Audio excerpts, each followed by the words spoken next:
Hi, Patrick Russell, EA, coming back to you from mmtaxman.com studios. Today, we're going to continue our discussion on landlords. Specifically, we're going to be discussing the question regarding Pat. What's a repair and what's a capital improvement, and how do I know the difference?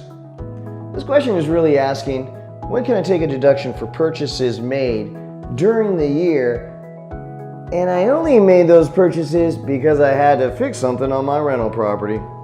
Can I deduct it in full in the current year? Or do those costs have to be spread over a set number of years? And let's see, for a residential rental property, capital improvements have to be spread over 27 and a half years. And if we're talking about a commercial property, those capital improvement costs have to be spread over 39 years. A big difference. What's your scale? Or this measure in your mind for your judgment? Well, it lies in the word expense. To expend, to use up. Let's talk about your utility bill, the energy. You claim 100% dollar for dollar on the energy on what you paid because you understand intuitively you used up all that energy. So the cost is fully deductible. Done. No residual value. Another way of looking at it is a very small repair. For instance, replacing a light switch plate, right? Let's say 10 bucks. That repair doesn't change anything about the profile of that house. You wouldn't even mention it, probably even forgot about it if it weren't for your great and awesome record keeping. You can say the same thing about a busted bathroom mirror, a cracked tile. Once the repair is done, it's done. Chances are you won't even consider it again. Not true of a brand new kitchen, right? Or how about this one? Have you ever felt compelled to tell your agent, did you happen to mention to the buyers that we just replaced all the windows with the double pane glass? The value of the property changed, not only in your mind, but in the asking price of the house. Larger repair jobs are assumed to have a residual value, even beyond the year end. Those large repair jobs are called capital improvements. The tricky part is determining, in the real world, what's too much to call a repair so that you have the confidence that you aren't shortchanging yourself. You can ask 10 tax professionals that question, and yep, you're gonna get 10 different answers. They're mostly suggesting the same thing, just presented in different ways. And so I figured, why not one more? I'm pleased that we have returning to the show a friend. Someone by his own measures is well endowed in his real estate portfolio. Of course, I'm talking about Ernie Sarasota. He's an Orlando attorney specializing in landlord complaints, and he is returning back to the show to give us the landlords, or by his own words, the slumlords' perspective on these real estate hot topics. Through the wonders of video conferencing, I have Ernie, who looks like he may be on the road. Hi Ernie, I didn't know that we were gonna be doing this from the back of your car. Can you see me okay? Pat, of course I can see you. What did you think? That I was just gonna keep the camera in the corner of my hallway? I can figure things out too, Pat. I'm mobile, baby.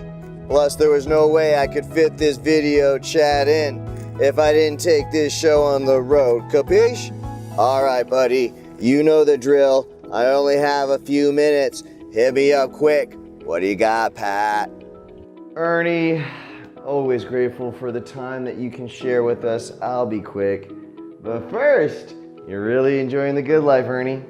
I'm still recovering from my last trip to South Beach. You remember your theme party, the midlife crisis party?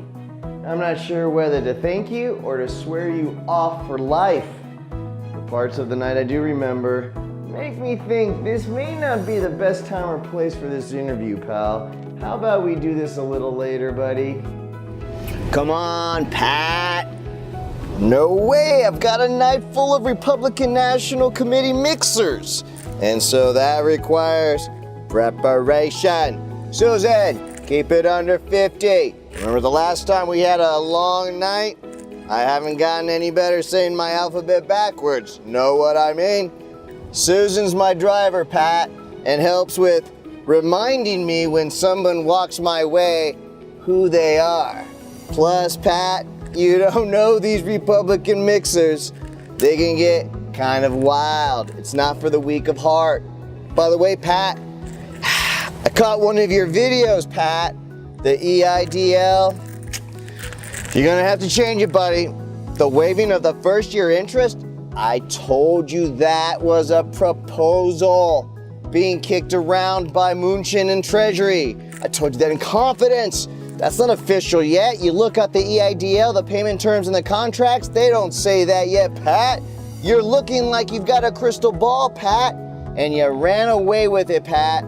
At this stage, it's just guesstimating. You gotta change it, Pat. Damn it. I know.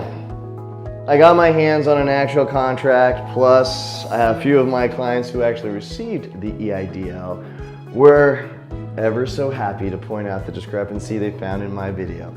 And to this I say, fine. I'll slap a disclaimer on my EIDL video, but I am standing by my, let's call it a prediction. I'm standing by my crystal ball prediction. Follow my thinking here. First, things haven't gotten any better for anybody. The circumstances the EIDL was designed to help have gotten worse, not better. The SBA, they're the ones that are paying out these loans. They fall under the direct purview of the federal treasury. And you already know that the Fed is playing this whole game with freshly printed monopoly money. That 3.75% interest, it's just being charged as a matter of prudence, as a matter of following an arm's length transaction, because that's how it's usually supposed to work. Usually. But these aren't normal times. And we're not talking about screwing over commercial banks, taking money out of their pocket from stated terms from a contract. That would invite lawsuits and be a waste of a lot of time. Not here. The SBA falls under the Treasury, which means it falls under Mnuchin, which means it falls under POTUS. And that, my friends, means anything's possible. If Trump says jump, Mnuchin says how high. If Trump says give an interest break to the companies that can prove they use the EIDL funds for their intended purpose, working capital, why not? But as of today, my EIDL video is a mere speculation. But I'm gonna stand by it. I figure that I have from now until the end of the 12-month grace period. So let's say May 2021, a lot can happen between now and then. But that's why I put up those legal disclosures, people. Sure, I can fill out a 1040 with my eyes closed, but I'm no attorney. And as it stands now, interest is due and accrued beginning on the first day your EIDL funds hit your bank account. Switching topics, Ernie, I need your help. Clients who manage their own rental properties are always asking me, Pat, what's the difference between a repair and a capital improvement? Ernie, what's your take on that? Pat! That's easy, Pat. Here's a rule of thumb that never fails. If you gotta go to the hardware store more than once, it's a capital improvement. If you're talking to a general contractor and words like permits, inspections, and subcontractors are part of the conversation, that's a capital improvement.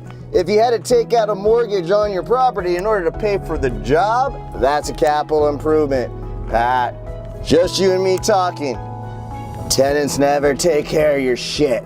My handyman is constantly running back and forth from the hardware store for a little shit here and there that they break, or maybe their kids break. And here I am getting a buzz from my phone telling me that the outside sprinkler won't pop up anymore, or that the AC won't turn on like it's supposed to. Damn, Pat, same shit every day.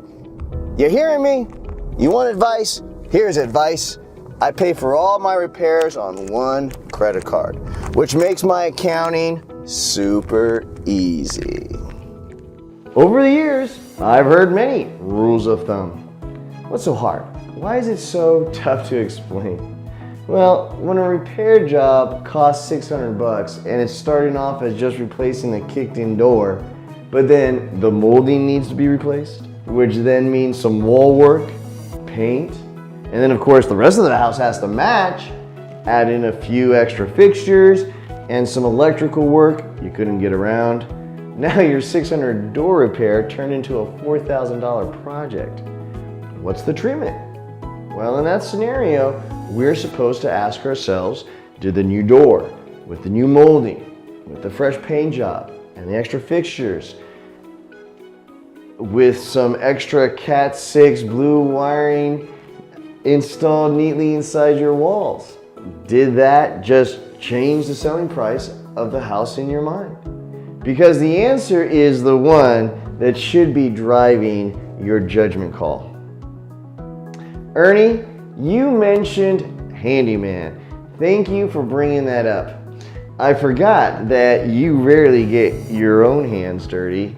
I figured with as many properties as you have insinuated that you must have a contact list full of plumbers, electricians, and carpenters on speed dial.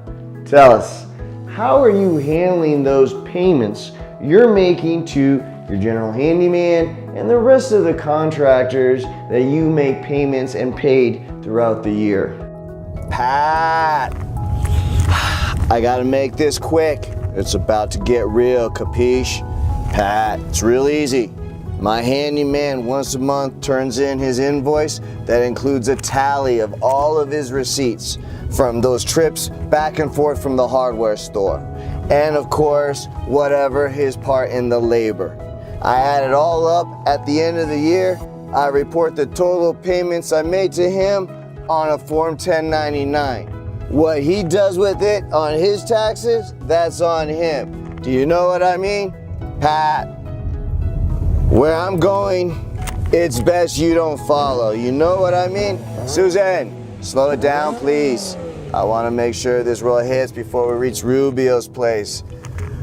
Oof, Pat, it's going to be another long night. I'll see you on the other side. Well, I better apologize for the graphic nature of Ernie's behavior. For those of you who may be concerned for Ernie's well-being and safety, well, from personal experience, I can tell you this isn't Ernie's first rodeo. And somehow, some way, he always manages to survive and lives to be a slumlord for another day. And for those of you who may be concerned for Ernie's law license, well, Ernie has some very powerful friends too. And in 2020, in an orange man's world, if you've got the right cheddar and know the right people, anything, including the truth and a slightly incriminating video, can be made to go away. Now, it's time to segue to click that exit button, movie of the day.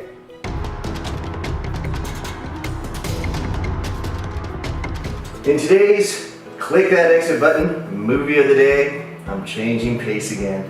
I normally use this spot to warn you about a movie not to waste your time on, but recently I experienced what could only be described as an epiphany.